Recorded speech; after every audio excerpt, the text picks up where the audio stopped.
Pero para poder entender ese título de nuevo cielo y nueva tierra, antes de irnos al libro de Apocalipsis y Revelación, lo invito para que vaya al Evangelio de Mateo, para que comprendamos algo previo.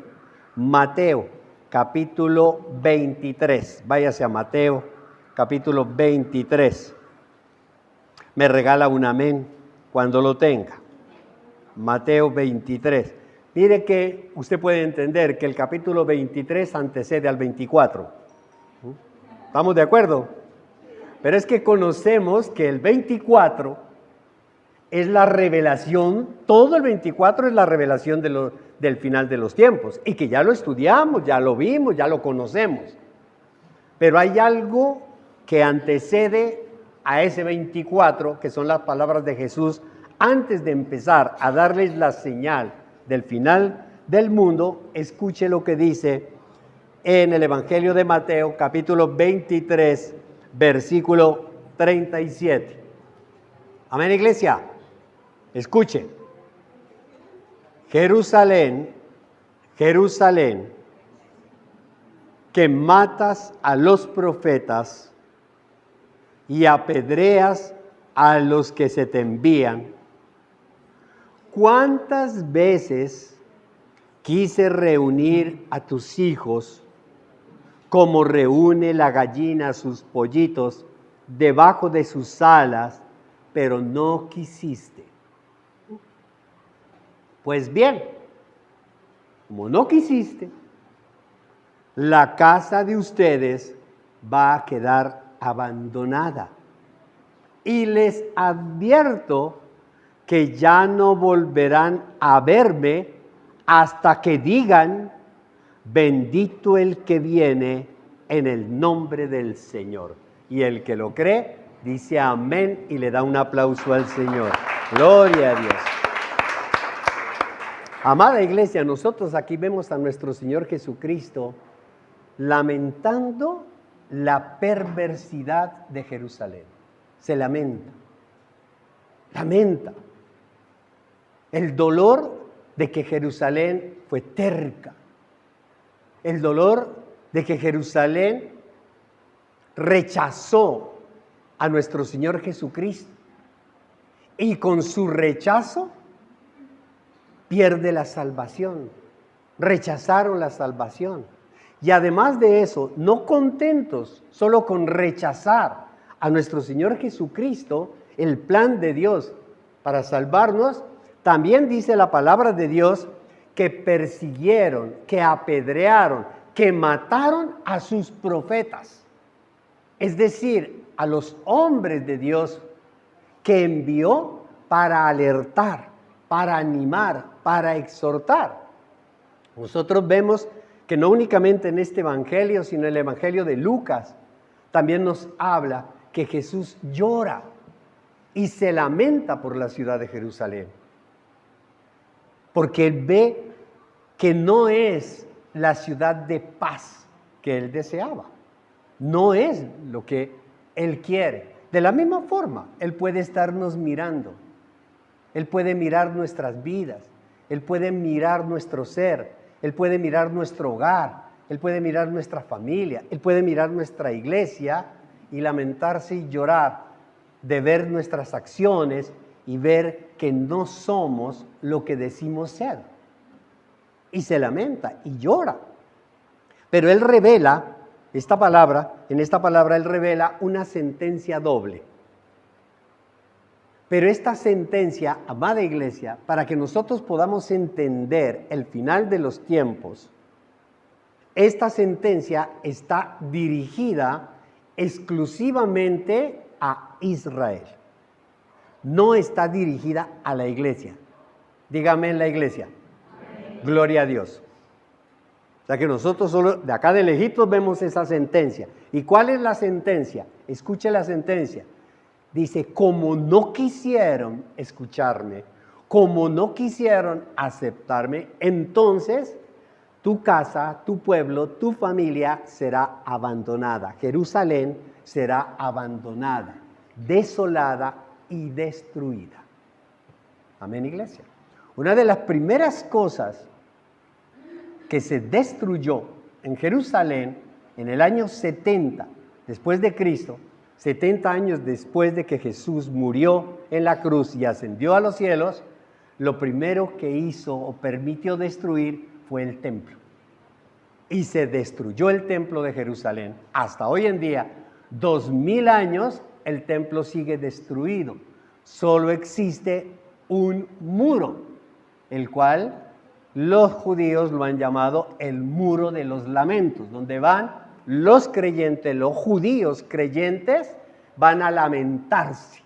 Los que no son creyentes simplemente ven el muro como un punto de turismo, de atracción, para que llegue la gente a gastar y dejar su dinero. Entonces, una sentencia: va a ser destruida Jerusalén. Y ya nosotros sabemos, no nos extraña, porque nosotros vemos que la tierra va a ser destruida. Ya la tierra, absolutamente todo lo que nosotros vemos va a ser destruido. Y la segunda sentencia que le da al pueblo de Israel es que no lo volverán a ver a Jesús, sino hasta que Él regrese. Una bendición maravillosa, porque nosotros espiritualmente sí vemos a Jesús. Y por eso lo aceptamos. Hay una sentencia, como usted lo va a ver ahora, como que endurece el corazón al pueblo de Israel. Mas no así, aun cuando hay muchos gentiles que también son endurecidos del corazón, de todas maneras hay una gran misericordia y un gran amor. Estas palabras de Jesús eran una despedida, porque había llegado el tiempo de abandonar la tierra. Había llegado el tiempo de cumplir con el propósito por el cual Jesús vino a esta tierra y ahora Él retornaba al Padre. Entonces, todas estas palabras, con el capítulo 24 que viene declarando las señales del fin del mundo, prácticamente son una despedida. Y lo que les está diciendo al pueblo de Israel es que son unos ciegos espirituales. La ceguera espiritual también nosotros la podemos ver en los gentiles. Los gentiles quiere decir que no tienen ascendencia, por lo menos física, biológica, del pueblo judío, que somos todas las demás naciones del mundo. Pero también vemos esa ceguera espiritual en ellos. Y por lo tanto, al tener esa ceguera espiritual, les está diciendo que serán castigados con una ceguera racional. Y uno se pregunta, ¿cómo así que una ceguera racional? ¿Se ha dado cuenta que cada vez que usted habla de fe, la gente quiere responderle ante la fe con la razón? Siempre. Y esa racionalidad que la buscan es muy complejo, es muy difícil, muy difícil. Usted recuerda que en el aniversario yo les compartía un testimonio que yo trataba como maestro, cuando me pusieron a dictar una clase de religión y yo supuestamente decía, yo no creo en Dios. Entre más racionalmente buscaba la explicación, menos la encontraba. Menos la encontraba. Y Dios va endureciendo, va a llegar un momento determinado en que la gente por la racionalidad pues tiene la tendencia a otras cosas y lo que hace Dios es darles una mente reprobada. ¿Qué es una mente reprobada? Váyase a Romanos y leamos allí para poder entender.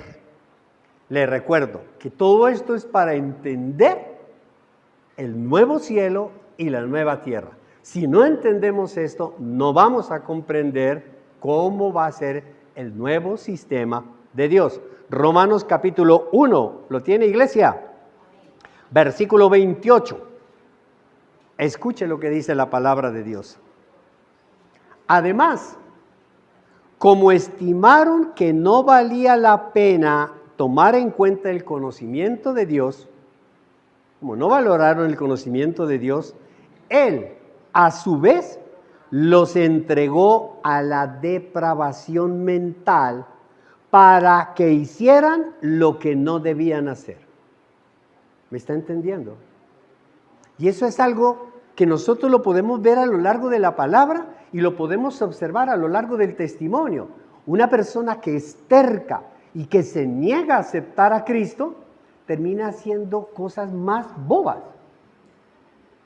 más terco, y trata de buscarle más explicaciones y trata de buscarle más sustentaciones, y entre más habla, más se enreda, más se pierde. Y luego que termina diciendo, no, ¿sabe qué? Yo no quiero saber nada de eso, porque es que la racionalidad no lo va a poder llevar a entender. Entonces se opacan, dicen, no quiero saber nada. Ya sabemos cuál es el origen de eso. Dios reprueba esa mente, como que la confunde, y como no tiene la explicación, entonces hace lo que usualmente hacemos nosotros los hombres. Digan amén los hombres. Hay poquitos.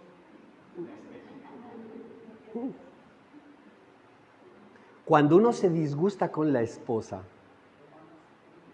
y la esposa le pide argumentos por el disgusto y uno no encuentra los argumentos, uno da un grito, un alarido, sale hablando y cierra la puerta y se va.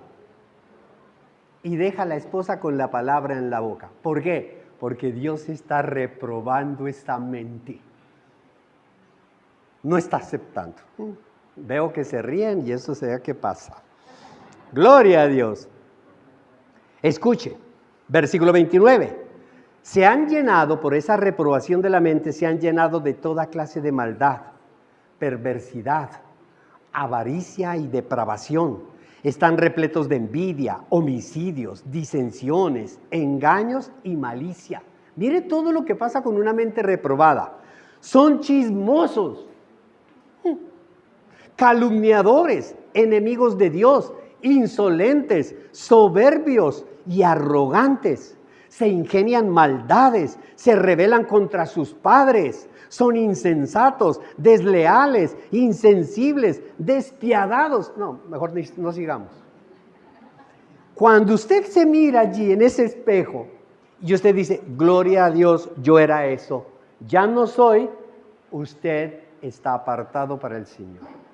Pero si usted dice, ay, yo todavía soy insensible, soy despiadado, soy insensato, soy desleal, soy arrogante, soy soberbio, soy calumniador, chismoso.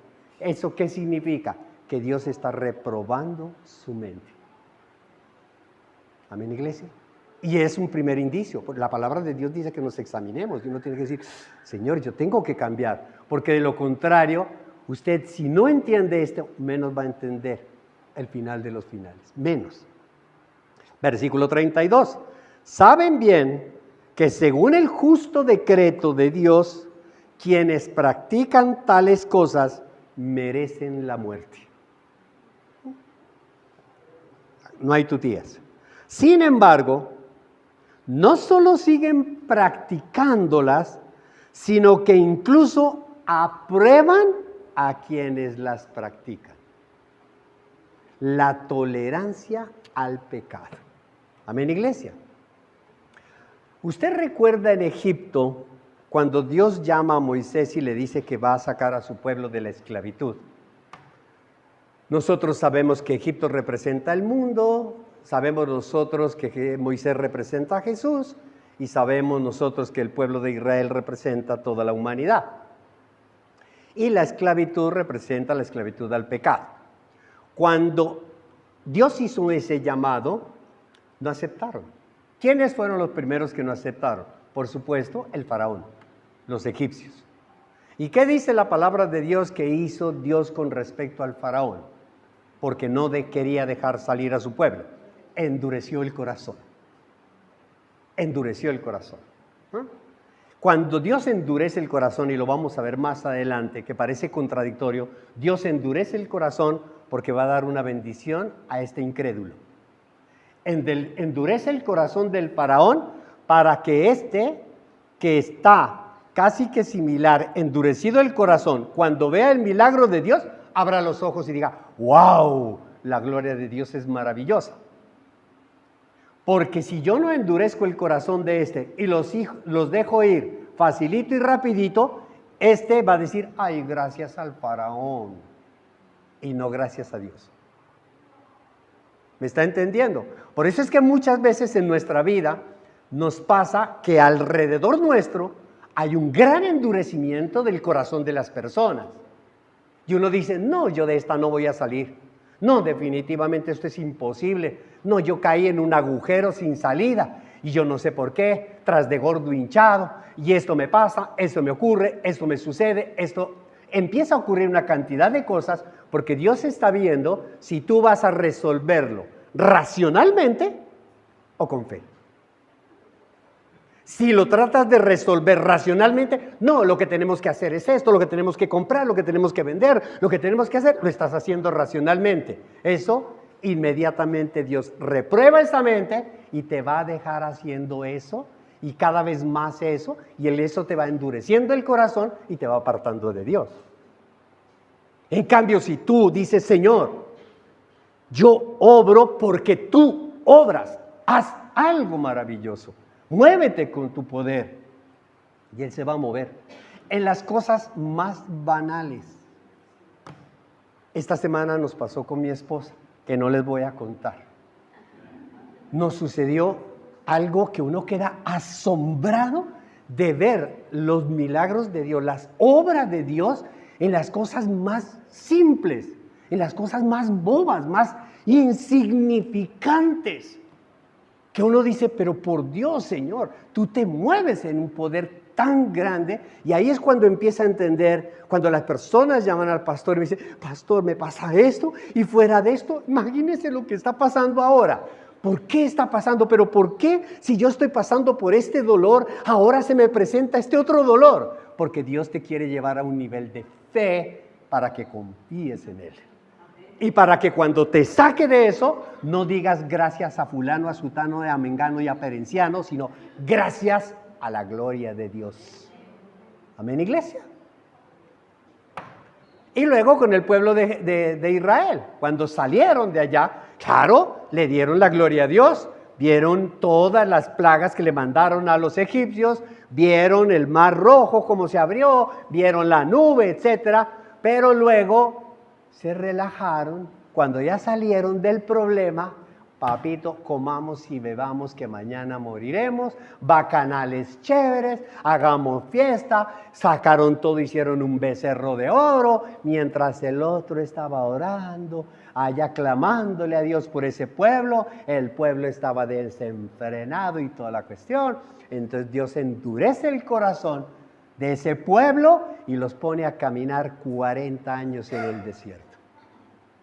¿Eso era lo que querían? Pues eso es lo que tienen. ¿Queremos entenderlo más? Váyase a Romanos 11. Romanos 11. Amada iglesia, esto está dirigido al pueblo de Israel. Amén, iglesia. A la dureza del corazón del pueblo de Israel. Pero también hay que entender que los gentiles, los cristianos que hemos aceptado a Cristo Jesús por gracia, aquellos que fuimos adoptados como hijos de Dios, no nos podemos ni debemos relajarnos y decir, esos son los duros, a esos son los que le va a llegar el juicio, y nosotros por gracia somos salvos. No, papito. Porque así hay mucho cristiano que la pasa así. Eso se la pasa en un baile total. Somos cristianos, y la gracia, el Señor me va a llevar al cielo. Y le dice, no te relajes tanto, no te relajes. 11, versículo 25. Versículo 25. Hermanos, quiero que entiendan este misterio, para que no se vuelvan presuntuosos. Amén, iglesia. Parte de Israel se ha endurecido, parte, no toda, parte. Y así permanecerán hasta que haya entrado la totalidad de los gentiles, de los elegidos. Amén. Así van a permanecer. De esta manera, todo Israel será salvo, como está escrito. El Redentor vendrá de Sión y apartará de Jacob la impiedad, y este será mi pacto con ellos, cuando perdone sus pecados. Ahora, Con respecto al Evangelio, con respecto a las buenas nuevas de Jesús, que fueron dadas para los gentiles, los israelitas son enemigos de Dios para bien de ustedes. Amada iglesia, gracias a que ese pueblo fue terco, rebelde y se enemistó con Dios, eso repercutió en bien para nosotros. Amén. Porque si ese pueblo, cuando Jesús llegó a esta tierra en su primera venida, lo hubieran aceptado, amén, gloria a Dios, sería el único pueblo que se salvaría al final de los tiempos. No habría la gracia para los gentiles, solo la gracia para Israel. Los demás a la paila. ¿Me está entendiendo?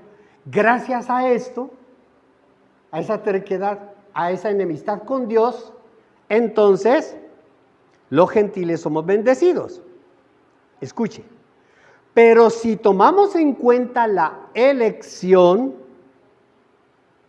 si tenemos en cuenta la elección, aun cuando hayan sido enemigos, son amados de Dios por causa de los patriarcas.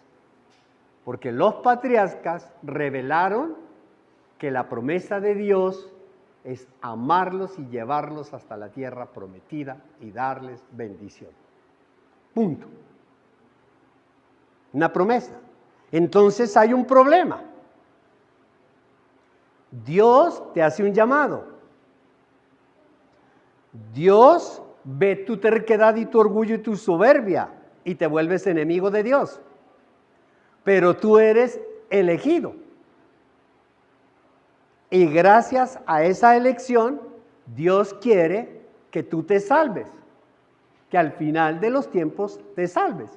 Y Dios va a hacer todo lo necesario, todo lo que sea posible para que tú cambies la mente racional por la fe espiritual, que es con lo único que tú te puedes salvar, la fe en Cristo.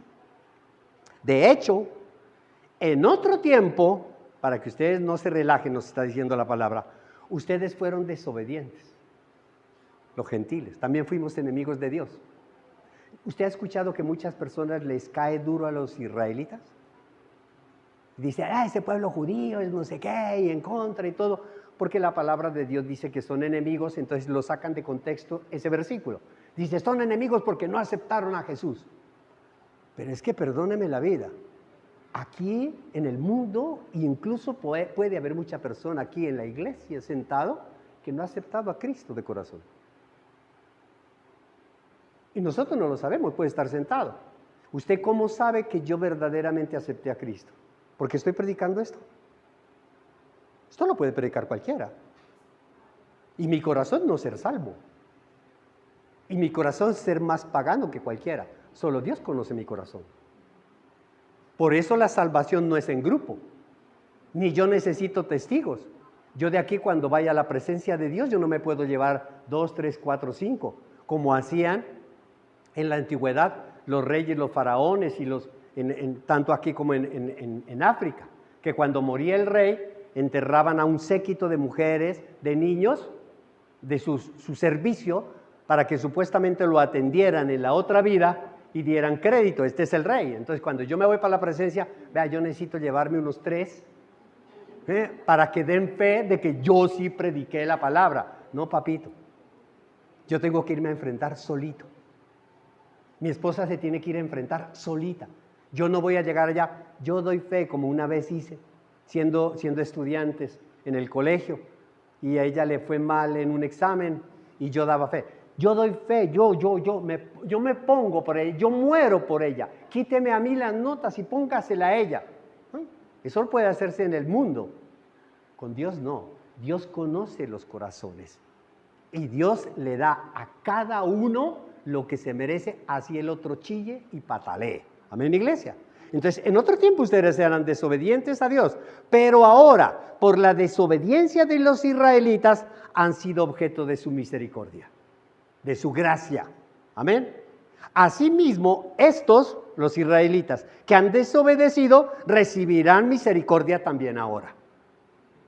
Entonces, no juzgues. La palabra de Dios nos dice, ¿por qué tú juzgas a los demás? ¿Por qué tú condenas a los demás? ¿Por qué nos ponemos bravos con los demás?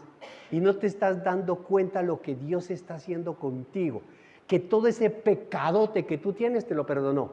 Y tú, la actitud de tu hermano, no la quieres perdonar. O sea, juzgas, condenas, maldices al otro y quieres llegar revestido de gracia al nuevo cielo y a la nueva tierra. Perdón. Entonces nos pone a pensar. Por eso la palabra de Dios es muy clara. No todo el que me ha dicho a mí, Señor, Señor, va a entrar en el nuevo sistema de vida. No estén tan seguros de cómo estoy yo. La seguridad nos la da nuestro propio espíritu, nuestro corazón. Y por eso nuestra oración es, Señor, te clamo a ti por mi corazón, porque no hay nada más engañoso, dice la palabra de Dios, que el corazón. Amén, iglesia.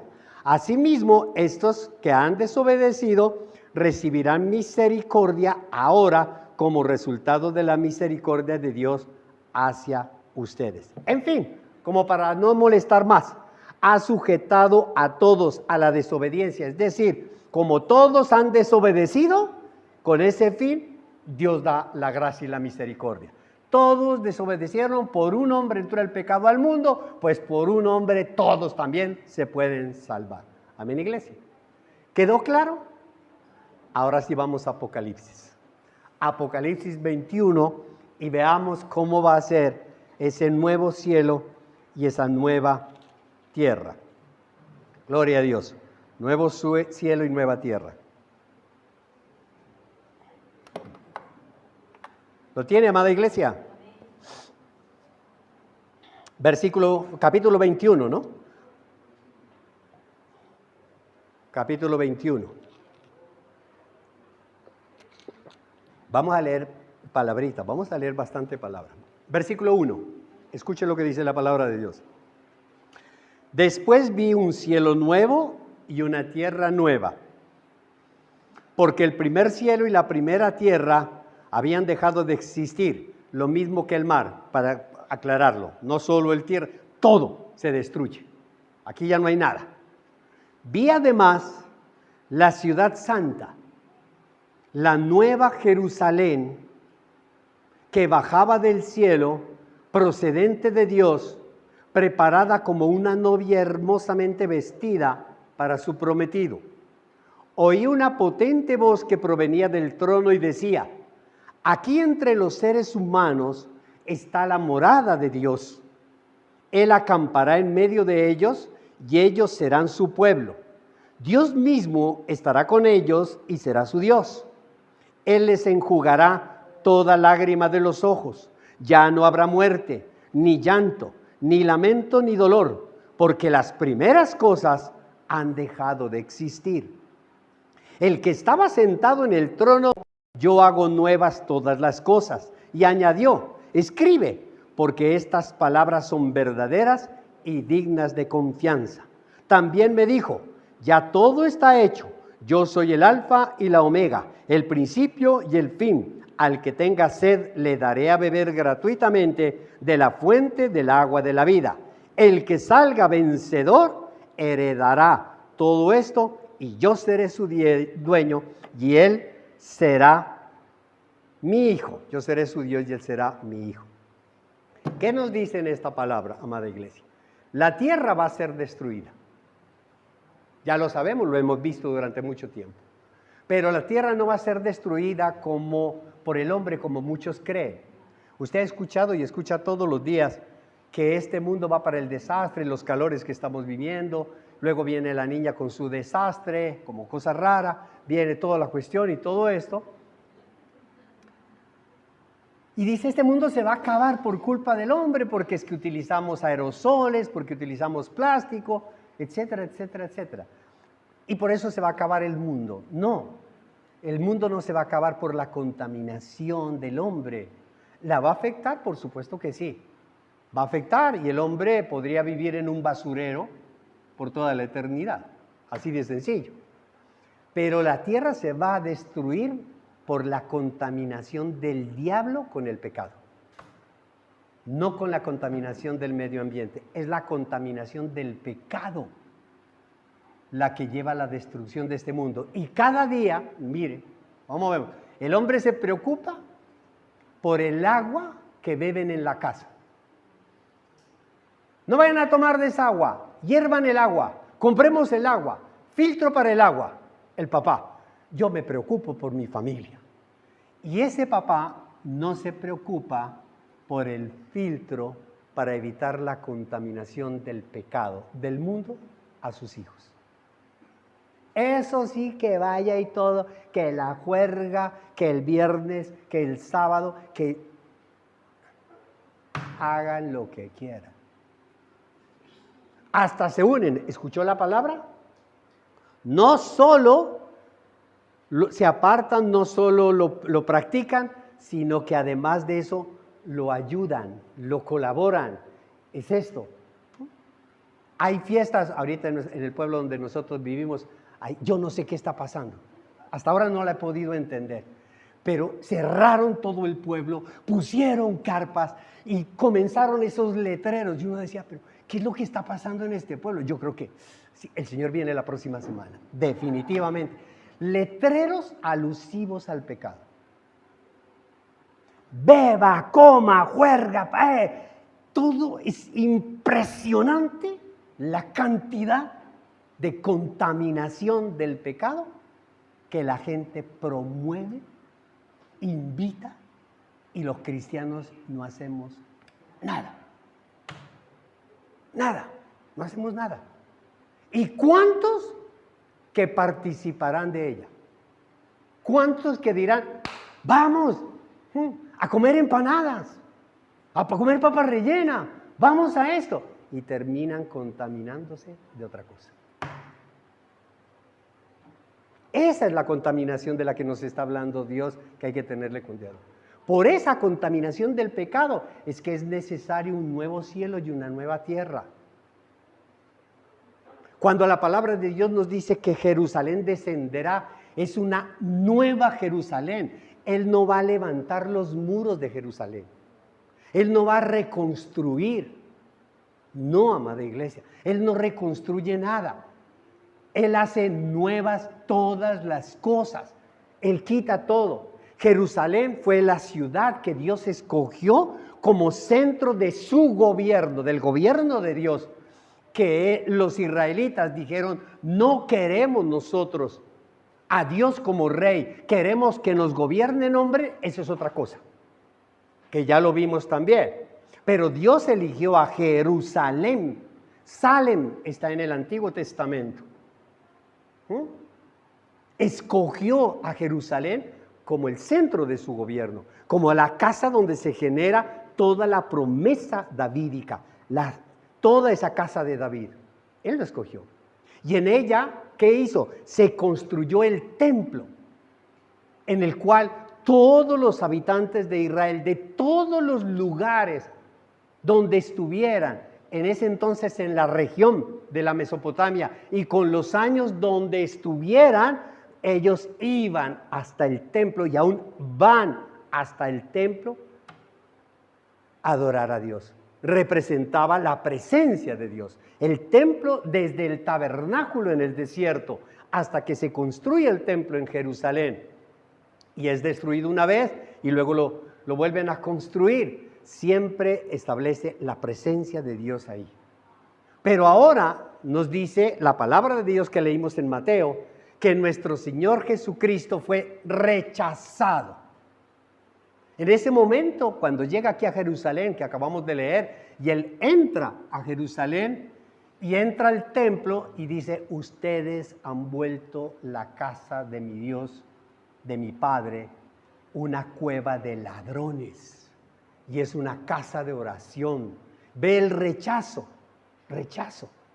Entonces, después de ese rechazo, ahora con una promesa, ustedes no me vuelven a ver sino hasta que regrese. Ahora cuando Jesús regresa, dice la palabra de Dios que regresa con la Jerusalén nueva. Amén, iglesia, una Jerusalén nueva. ¿Y quién es esa Jerusalén renovada, nueva, con gente hermosa? Su iglesia. ¿Y quién es su iglesia? Amén. Regresa con su iglesia, regresa con su novia, regresa con su esposa. ¡Wow! Empieza uno a sentir y dice, Señor mío, uno se siente extasiado al saber que Dios, aun cuando me adoptó a mí por encima del hijo heredero, me hace a mí heredero de todo y me pone por encima. ¡Wow! Señor, eso merece que yo sea fiel con mi Dios. Y dice la palabra de Dios que Él viene a vivir con su pueblo. Y por eso lo primero que hace, porque encuentra más gente. Ha pasado por toda la tribulación, ha pasado por el juicio, encuentra más gente. Va a enjugar toda lágrima, no habrá llanto, no habrá dolor, todas las cosas nuevas. Desaparece todo sentimiento de dolor y resplandece una nueva Jerusalén. Y llega esa nueva Jerusalén, se posesiona en esta tierra. ¿Usted se imagina bajando una ciudad? Una ciudad literal, que la podemos tocar, desciende del cielo. ¡Wow! ¿Cómo es esa Jerusalén? Sigamos leyendo. Váyase al versículo 9 del 21. Escucha.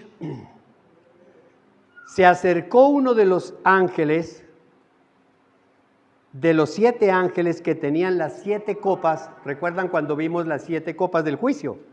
Uno de ellos, de las 7 copas llenas con las últimas 7 plagas, me habló así, a Juan. Escuche esta bendición. Gócesela como yo me la gozo. Ven, que te voy a presentar a la novia, a la esposa del Cordero. ¡Wow! ¿Cierto? Es una belleza. Qué rico que uno esté en una reunión y que alguien le diga a tu esposo, ven, voy a presentarte a la esposa de fulano de tal. Un orgullo. Ven, te voy a presentar a la esposa del Cordero, nada más y nada menos, la esposa de Jesús, a la novia, a la bendición maravillosa. Me llevó en el espíritu a una montaña grande y elevada. ¿Cómo será esa novia de grande y de elevada que para podérsela mostrar tuvo que llevarlo a una montaña? Y me mostró la ciudad santa, Jerusalén, que bajaba del cielo procedente de Dios. Porque la iglesia, acuérdese atrás, es que si se perdió esto, se perdió. La iglesia ya estaba en el cielo. Ya había sido arrebatada, ya había sido resucitada. Y ahora desciende la iglesia con el rey. Resplandecía, versículo 11, con la gloria de Dios, y su brillo era como el de una piedra preciosa, semejante a una piedra de jaspe transparente. Tenía una muralla grande y alta, y 12 puertas custodiadas por 12 ángeles, en la que estaban escritos los nombres de las 12 tribus de Israel. 3 puertas daban al este, 3 al norte, 3 al sur, 3 al oeste. La muralla de la ciudad tenía 12 cimientos en los que estaban los nombres de los 12 apóstoles del Cordero. El ángel que llevaba conmigo llevaba una caña de oro para medir la ciudad, para medir sus puertas y su muralla. La ciudad era cuadrada, medía lo mismo de largo que de ancho. El ángel midió la ciudad con la caña y tenía 2.200 kilómetros. En la Reina Valera antigua dice 12.000 estadios. Su longitud y su anchura y su altura eran iguales. Midió también la muralla y tenía 65 metros, según las medidas humanas que el ángel empleaba. La muralla estaba hecha de jaspe y la ciudad era de oro puro. semejante a cristal pulido. Los cimientos de la muralla de la ciudad estaban decorados con toda clase de piedras preciosas. El primero con jaspe, el segundo con zafiro, el tercero con ágata, el cuarto con esmeralda, el quinto con ónice, el sexto con cornalina, el séptimo con crisólito, el octavo con berilio, el noveno con topacio, el décimo con crisoprasa, el undécimo con jacinto y el duodécimo con amatista. A Dios le encanta eso, ¿no? Pulido. Y cada uno tiene un significado, que hoy no lo vamos a ver, pero cada piedra tiene un significado. Las 12 puertas eran 12 perlas y cada puerta estaba hecha de una sola perla. ¿Se imagina? La perlita. La calle principal de la ciudad era de oro puro como cristal transparente. Amada iglesia, en estos versículos llama la atención varias cosas. Lo primero que nosotros podemos apreciar es la fusión entre Israel y la iglesia. Recuerda Romanos 11. Porque la novia no únicamente está constituida y compuesta por los gentiles. La novia está compuesta por los judíos y los gentiles que aceptaron a Cristo como su Señor y su Salvador. Entonces, esta fusión, lo primero que llama la atención es que esa Jerusalén está conformada por la iglesia de Cristo y por el pueblo elegido de Dios. Eso es poner el Antiguo y el Nuevo Testamento en una Jerusalén celestial, porque ya no es una Jerusalén terrenal, porque no es una Jerusalén que el hombre la haya construido, es una Jerusalén que desciende del cielo. Quien la construye es el mismo Dios, pero Él dice que es celestial porque le ha ordenado a 12 ángeles, para que construyan, para que hagan todo ese fundamento, con 12 fundamentos y 12 cimientos que significan las 12 tribus de Israel, y 12 columnas que son los 12 apóstoles del Señor. Es una fusión completa. Ahí vemos nosotros la participación de los ángeles, la participación de Israel y la participación del apostolado de la iglesia. Esa es la ciudad nueva de Jerusalén. Lo segundo que nos llama la atención es que la ciudad está llena de oro, de joyas preciosas, que hoy en día son muy apreciadas por nosotros, muy apreciadas. Nosotros matamos y comemos del muerto por una moneda de oro, por una joya. Pero la palabra dice que en esa nueva Jerusalén las calles se pavimentan con oro. ¿Perdón? Eso es algo que nos impacta el corazón, porque este mundo se mueve por el oro. El billete que usted tiene en su bolsillo, en su cartera, significa que usted es poseedor de oro. Y es un valor muy grande el que usted le da. Usted dice, apenas tengo medio gramo de oro, porque es un billete de 2,000. Pero usted puede decir, tengo 5 gramos de oro, porque es un billete de 50 o de 100,000, o puede tener 200. Todo el sistema de este mundo, de esta tierra, se mueve por las joyas preciosas, el oro. La economía de este mundo se mueve por el dinero. Sin el dinero no somos nada ni nadie. Sin plata usted no puede ir allá, acá. Como quisiera ir a París, pero si no tiene dinero no puede ir. No le van a salir alas así se tome todo el Red Bull que quiera. No va a volar. Necesita dinero. Amén, iglesia. En este sistema. Y ahora nos está mostrando que en el nuevo sistema, con el dinero se pavimentan las calles. O sea que no tiene valor. ¿Usted se imagina uno un anillo de oro con una esmeralda, una amatista, y uno sale fifí, firulais, con una cadena acá, y uno sale fifí, firulais? ¿Mm? Imagínese usted ahora, vaya para la calle, coja una piedra, saque un pedazo de pavimento y póngalo aquí y salga fifí. ¿Qué fifí? Cuando vaya, ¿qué es esto? Cemento. Lo mismo le van a decir en la Nueva Jerusalén. ¿Qué es esto? Oro. No, eso no tiene valor. Entonces es un sistema que nos va a cambiar el chip. Es tan complejo que nos va a cambiar el chip.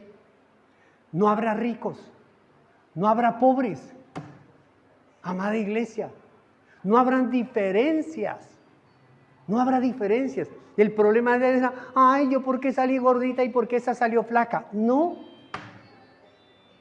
los conceptos van a cambiar totalmente diferente.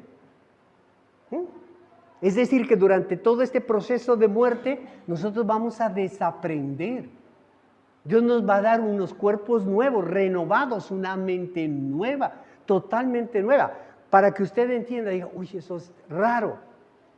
Si usted se va a Génesis, en Génesis se encuentra algo bien raro, que no lo comprende, que no lo entiende.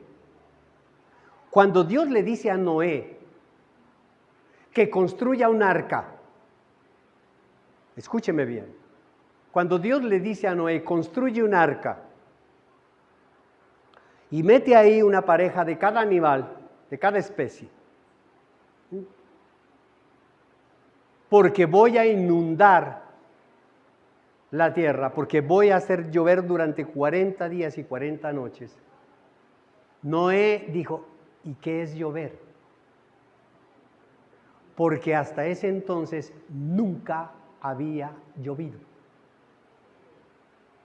La lluvia no existía. Cuando Noé construye el arca, la gente se burla. Cuando Noé les dice que se va a inundar, sabía la gente que las plantas, todo, se alimentaban del agua subterránea y todos los sembrados, todo lo que hacían, sacaban el agua debajo de la tierra. Y cuando Noé les dice que va a llover, ellos dicen, es absurdo. ¿Cómo va a salir el agua de abajo hacia arriba? No lo podían entender. Porque nunca habían visto caer una gota de agua. Porque ese no era el sistema de Dios. El riego era un riego natural de la tierra hacia las plantas. ¿Amén, iglesia? Eso es incomprensible. La gente dice, va a llover. Va a caer agua. ¿Cómo? Le dicen, ¿cómo construyes una arca en el desierto? El mar queda a más de 200 kilómetros. La hubieras hecho cerca al mar. Allá hay agua, aquí no hay agua. Nadie le cree. Es lo mismo. No podemos nosotros entender ese nuevo sistema de vida. No lo podemos comprender. La iglesia. Lo tercero que nos llama la atención aquí es la dimensión, la estructura de Jerusalén. Dice la palabra de Dios que la ciudad que desciende del cielo tiene de extensión igual de largo que de ancho. Habla de un cuadro y dice son 12,000 estadios, son 2,200 kilómetros. Pero dice, mide 2,200 kilómetros de ancho, 2,200 kilómetros de largo y 2,200 kilómetros de altura. Es un cubo. El cubo es la figura geométrica de la perfección de Dios. Hay otros que dicen, no es un cubo, es triangular. Por eso usted ha visto que en las imágenes ponen un triángulo 12,000, 2,200, 2,200, 2,200 y ponen un ojo en el centro que es Dios. Es la perfección la que desciende. Para que usted entienda, 2,200 kilómetros del extremo del departamento de Nariño, en Colombia, a la punta de la Guajira hay 1,600 kilómetros. Es decir, que nos hacen falta casi 800 kilómetros más para entender la grandeza de la ciudad. Esto diríamos desde Lima. De Lima a La Guajira, ese es un lado de Jerusalén. Y eso para los dos lados. O sea que Es pequeñita la ciudad, es grandísima. Pero ¿cómo se va a posicionar encima de los lagos? Si va a llegar allá en Jerusalén, en el Medio Oriente, va a tapar medio África, medio... Este sistema viejo, todo ha dejado de funcionar, ha desaparecido. Hay algo nuevo, que no sabemos cómo es.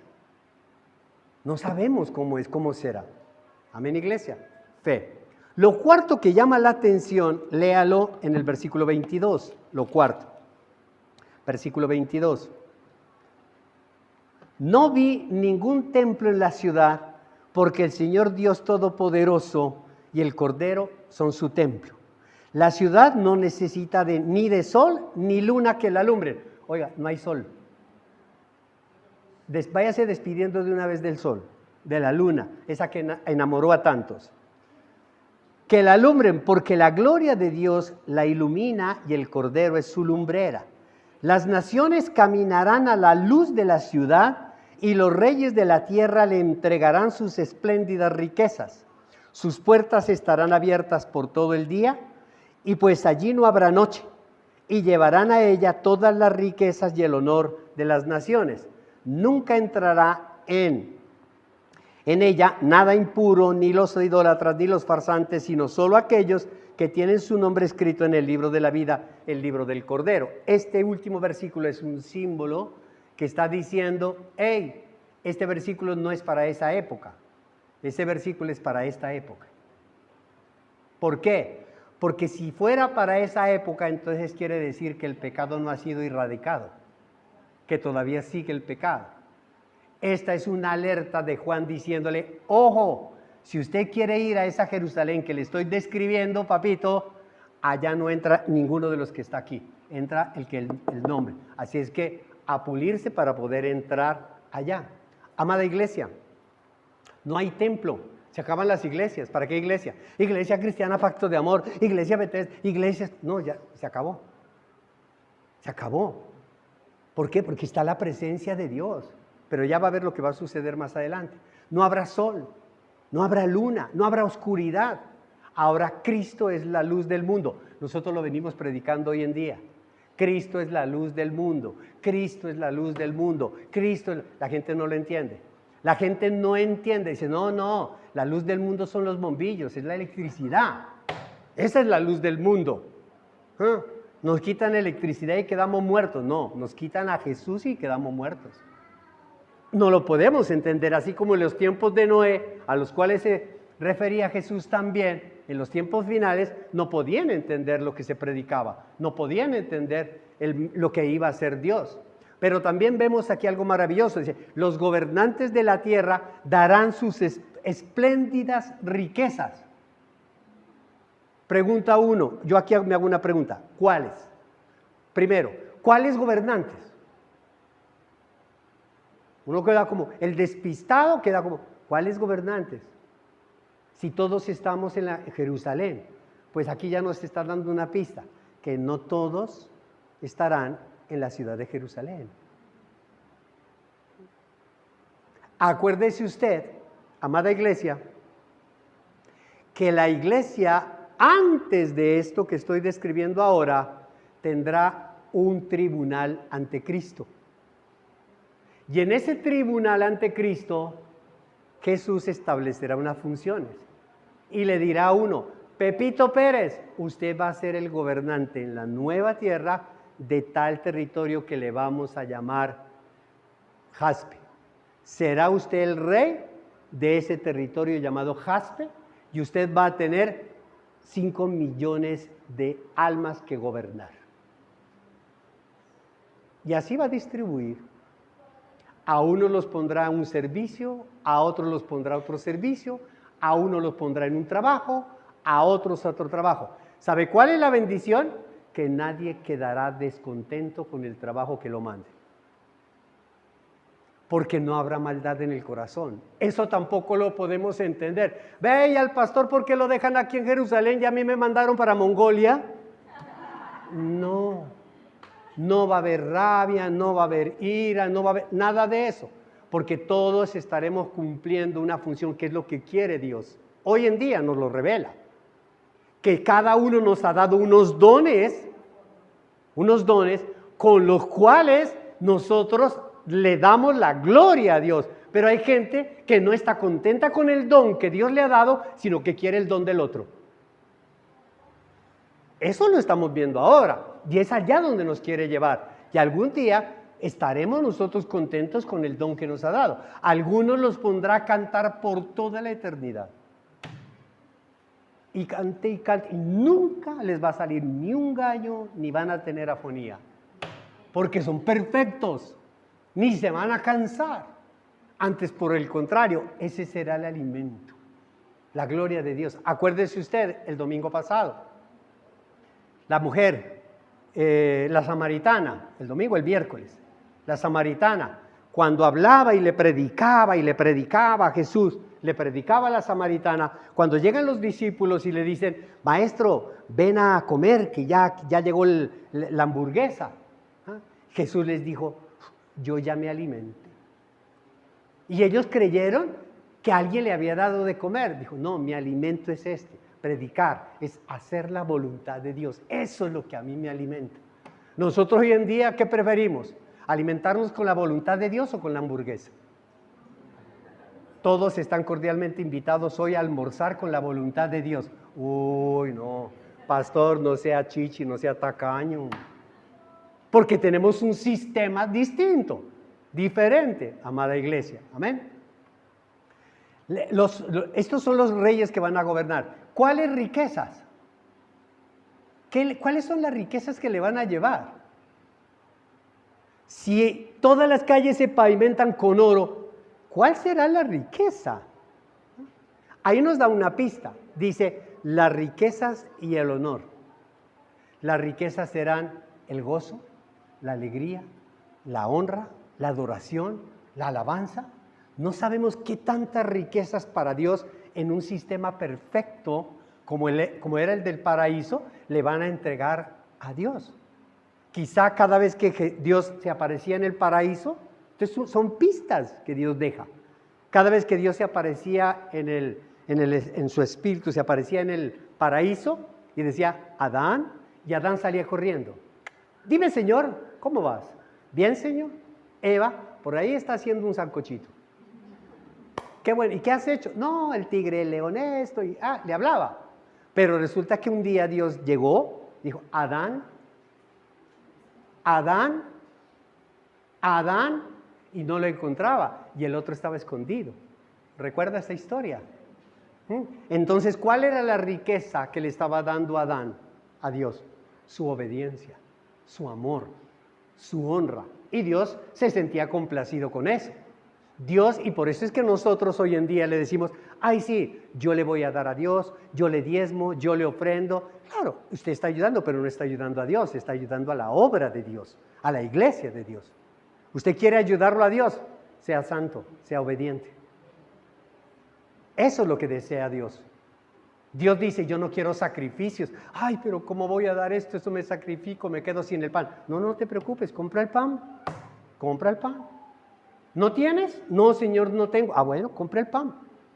Pero sí te obligo que me des tu santidad.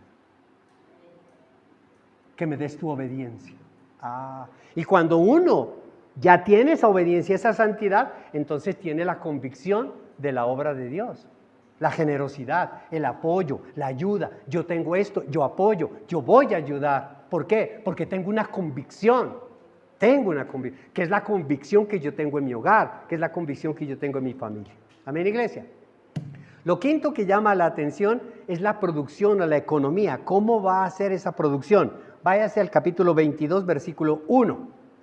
Luego el ángel me mostró un río de agua de vida, claro como el cristal que salía del trono de Dios y del Cordero.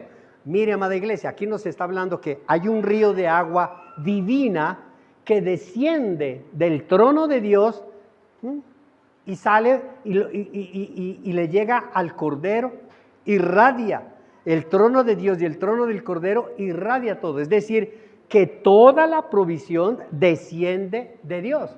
Nos habla de una agua cristalina. La cristalinidad del agua es el símbolo de la pureza, de que todo ha hecho nuevo y de que todos los alimentos son nuevos. Son nuevos. Es un alimento que no te va a enfermar. Tú vas a comer y no vas a decir, uy, me cayó mal. No, vas perfecto. Versículo 2. Y corrió por el centro de la calle principal de la ciudad, a cada lado del río estaba el árbol de la vida, que produce 12 cosechas al año, una por mes, y las hojas del árbol son para la salud de las naciones. Aquí hay varias cositas maravillosas, espectaculares. Mire, número 1. ¿Usted recuerda que en el Edén el Señor quita el árbol de la vida? Porque el hombre come del árbol del conocimiento. ¿Por qué quitó del árbol de la vida? Porque el árbol de la vida implica eternidad. Si hubiera comido del árbol de la vida, se hubiera quedado condenado por toda la eternidad. Entonces, el árbol de la vida, regado con el agua viva que nos ha mostrado nuestro Señor Jesucristo, te va a dar una gran economía por toda la vida eterna, por toda la eternidad. Pero también nos habla y nos dice que produce ese árbol 12 cosechas al año, una por mes. Amada iglesia, este es un símbolo para que nosotros podamos entender el tiempo, porque usted el tiempo de la eternidad no lo entiende. No lo entiende. Usted el tiempo de la eternidad no lo entiende. Nosotros entendemos el tiempo gracias al sol y a la luna, que dividimos el tiempo en meses y años. Y eso nos da días y semanas y le ponemos unos minutos, unos segundos y unas horas para poder ver cómo van transcurriendo los días. Y decimos noche y día. Pero aquí nos dice la palabra de Dios que nunca va a haber oscuridad. Entonces nosotros tenemos la relación que si se hace de noche, vámonos a dormir. La noche se hizo para dormir o para que salgan los murciélagos. El que entendió, entendió. Pero no, iglesia. Aquí nos está hablando de que es en el tiempo, es que el árbol permanentemente va a estar dando, pero ¿por qué pone una vez al mes? 12 veces en el año, para que nosotros podamos comprender lo que ocurrió en el desierto con el maná. ¿Qué les dijo Dios? No acaparen el alimento que yo les doy. ¿Para qué si yo les voy a dar el sustento diario? ¿Por qué cuando el ministro de Economía dice, la próxima semana vamos a ponerle unos aranceles, unos impuestos al arroz? Por lo tanto, la libra de arroz va a subir la próxima semana. Y sube 500 pesos. Inmediatamente usted dice, van a subir el arroz. Se va para la tienda y dice, deme una libra de arroz. Y el tendero le dice, no hay. Porque el tendero también escuchó que el arroz va a subir. Entonces, él lo acapara, lo esconde y lo saca con 500 pesos más, lo que a él le costó menos. Eso era lo que querían hacer en el desierto, cuando Dios les dijo, no se preocupen, ¿qué van a comer? ¿Qué van a beber? Yo les daré el sustento diario. Pero los otros querían acaparar, porque si mañana no hay sustento, yo se lo vendo al vecino. ¿Me está entendiendo? Entonces este sistema nos está diciendo, no se preocupen porque usted no tiene que acumular. Porque es un sistema, una economía que no va a funcionar con la economía que hoy tenemos, compra y venda. Porque si no compramos, si no vendemos, la economía no funciona. Será distinta. Amén, iglesia. Habrá también la preservación eterna. Versículo 3, ya no habrá maldición, el trono de Dios y del Cordero estará en la ciudad, sus siervos lo adorarán, se quitará la maldición de la tierra y habrá muchos servicios de adoración. Amada iglesia, ¿cómo me encantaría detenerme en todo esto? Pero solo tengo 5 minutos. ¿Cómo me encantaría para que nosotros pudiéramos entender, amada iglesia, lo que significa que solo habrán, los siervos lo adorarán, habrán solo servicios de adoración. Habrán grupos, ya no se llaman iglesias, ya no habrá, pero sí habrá grupos de adoración. Aquí en todas partes, fuera de la ciudad de Jerusalén, porque la ciudad de Jerusalén será un solo servicio de adoración, y fuera de la ciudad de Jerusalén habrá muchos servicios de adoración donde se reunirán las personas solo a adorar a Dios. Amada iglesia, yo le hago una pregunta. ¿Usted cuando viene a la iglesia, viene a adorar a Dios? Si usted viniera a adorar a Dios, llegaría temprano a la oración, a la adoración y a la alabanza. Usted no viene a adorar a Dios. Usted viene a escuchar a un hombre hablar. Usted no viene a adorar a Dios. Porque si viniéramos a adorar a Dios, nos rendiríamos y diríamos: pastor, cállese la boca, no predique, no hable, que aquí vinimos fue a adorar a Dios. Venimos a exaltarlo, venimos a decirle cuán grande eres, venimos a decirle: Señor, gracias porque las ventas de esta semana fueron maravillosas, gracias Señor porque vi el milagro en mis hijos, gracias Señor porque vi el sustento, gracias porque esa enfermedad desapareció, gracias Señor. Solo haríamos eso, porque adoración es gracias. Y eso es lo que nos enseña, que nos debemos dejar de preocupar por tantas cosas del mundo y nos debemos preocupar más por agradar a Dios. No agraden a los pastores, agraden a Dios. Escuchen y adoren más a Dios que al pastor. Honren al pastor, que es diferente, pero adórenlo a Dios. Pero si no somos capaces de honrar al hombre que lo tenemos presente, menos vamos a ser capaces de adorar a Dios en su presencia. Pero nos dice que en el nuevo sistema de vida, aquellos que no les gusta orar, aquellos que no les gusta alabar, van a estar adorando por toda la eternidad. Al que no le gusta el caldo se le dan 2 tazas. Por toda la eternidad adorando a Dios. Amén, iglesia. En el versículo 4 nos dice: lo verán cara a cara y llevarán su nombre en la frente.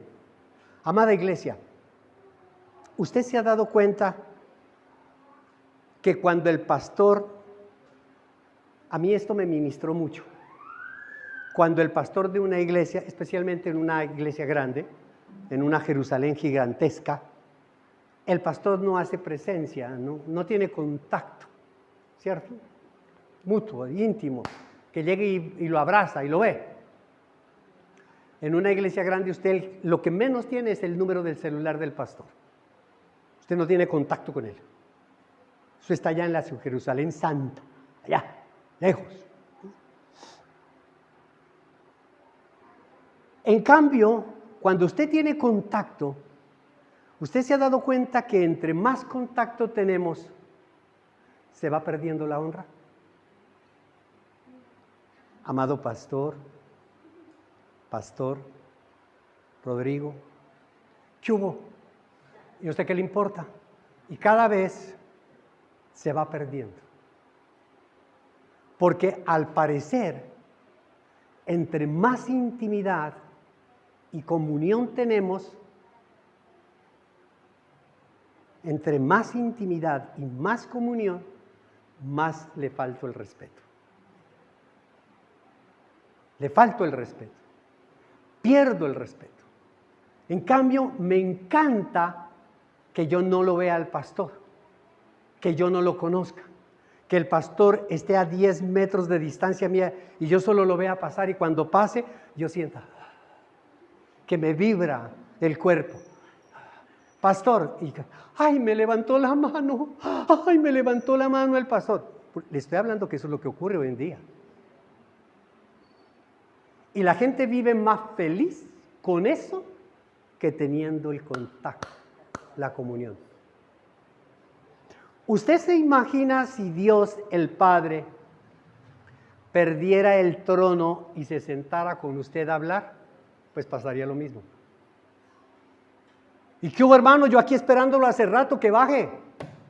Y Dios, uy, perdón, discúlpeme, porque nosotros nos aprovechamos de la nobleza, nos aprovechamos de la comunión, de la identidad.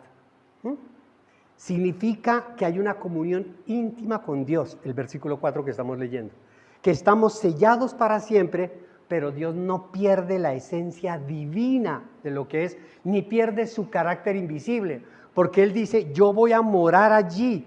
Pero ¿dónde está la morada de Dios? La morada de Dios. Dice, voy a morar con ellos, voy a vivir con ellos. Ahí estará el Cordero, mi esencia está allí. Pero ¿dónde está la morada de Dios? En el cielo, donde siempre ha sido. Entonces no es que Él va a bajar y se va a sentar con nosotros a tomar el sol, a tomarnos una gaseosa, a tomarnos un juguito, porque terminamos nosotros mancillando su honor. ¿Qué dice la palabra de Dios? Se la leo, regáleme un minuto. Primera de Timoteo capítulo 6, en el versículo 15 dice, Primera de Timoteo 6, 15, la cual Dios a su debido tiempo hará que se cumpla, al único bendito y soberano Rey de reyes y Señor de señores, al único inmortal que vive en luz inaccesible. O sea, es una luz que usted no puede entrar. No puede, inaccesible, a quien nadie ha visto ni puede ver. A Él sea el honor y el poder eternamente. Amén. Cuando Juan nos habla a nosotros de que lo veremos cara a cara, es su presencia, pero no vamos a verlo a Dios como en su esencia, porque perdería su divinidad. Amada iglesia. Y en el versículo 5 dice, ya no habrá noche, no necesitarán luz de lámpara ni de sol, porque el Señor Dios los alumbrará y reinarán por los siglos de los siglos. Es decir, que no se va a necesitar ningún otro recurso, porque el Señor alumbrará absolutamente todo. En conclusión, amada iglesia, en la nueva vida habrá una gran reunión, habrá una gran unidad, juntos y unánimes, que es lo que proclamamos hoy en día. Habrá una gran renovación, harán las cosas nuevas, lo que predicamos, serán transformados. Hay que ser transformado, hay que cambiar, demostrar que estamos dispuestos hoy a cambiar, no somos los mismos de ayer. Habrá una gran restauración. El Señor hoy en día ve que nos restaura lo que nosotros hemos perdido, especialmente en las relaciones a través del perdón. El Señor restaura las relaciones. Habrá una relación maravillosa donde todos seremos fieles, y Él nos invita a que restauremos hoy con nuestros hermanos en la fe, restauremos la amistad, restauremos la fidelidad, restauremos el compromiso, restauremos todo lo que, para que cuando lleguemos nosotros a su presencia, el Señor nos diga, esa restauración tú le hiciste en la tierra y por eso yo te voy a poner a cargo de esto o de lo otro. Y por último, si usted se ha dado cuenta, en esa nueva vida tenemos grandes responsabilidades. La responsabilidad no se acaba. La responsabilidad seguirá por toda la eternidad. ¿Y de qué vamos a responder? De lo que hoy conocemos como dones y talentos, que serán las labores que Dios nos da por toda la eternidad para que respondamos por ellas. Así que, amada iglesia, esta tierra, con todo su desorden, con todo su problema, refleja lo que va a ser la nueva tierra y el nuevo cielo. Y el que lo cree, dice amén y amén. Y le da un aplauso al Señor.